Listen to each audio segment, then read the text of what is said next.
மாண்புமிகு J Prince. மாண்புமிகு பேரவைத் தலைவர்களே, கன்னியாகுமரி மாவட்டம் சுற்றுலா நிறைந்த மாவட்டம். குறிப்பாக முட்டம் கடற்கரை, சுசீந்திரம் மண்டைக்காடு கோயில், பேச்சிப்பாறை பெருஞ்சாணி அணைகள், அது மட்டுமல்லாது திருப்பரப்பு நீர்வீழ்ச்சி ஆக இப்படிப்பட்ட பகுதிகளுக்கு சுற்றுலா செல்வதற்கு தகுந்த பேருந்துகள் இல்லை.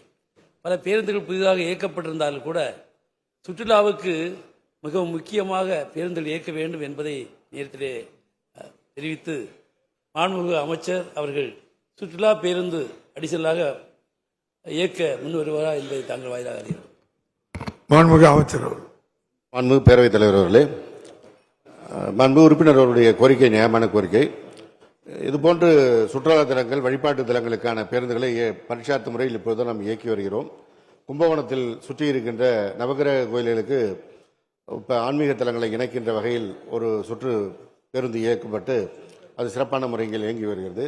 தற்போது சென்னையிலே இதுவரை அதுபோன்று சுற்றுலா தலங்களை இணைக்கின்ற பேருந்து இல்லை என்ற குறையை நீக்குகின்ற அளவிற்கு கடந்த வாரத்தில் நம்முடைய மாண்புமிகு துணை முதலமைச்சர் அவர்களால் சுற்றுலா பேருந்து இயக்கப்பட்டிருக்கிறது. அதுவும் பழைய பேருந்துகளின் 80களில் இயங்கிய பேருந்துகளை போன்று வடிவமைக்கப்பட்ட விண்டேஜ் முறையிலான அந்த பேருந்துகள் இயக்கப்பட்டு சென்னை மாநகரத்தில் இருக்கின்ற முக்கிய தலங்களாக இருக்கின்ற நம்முடைய மெரினா கடற்கரை போன்ற பகுதிகளிலிருந்து சுற்றி துவங்கி சென்ட்ரல் வரை ஒரு சுற்றுவட்ட பாதையில் இயக்கப்படுகிறது.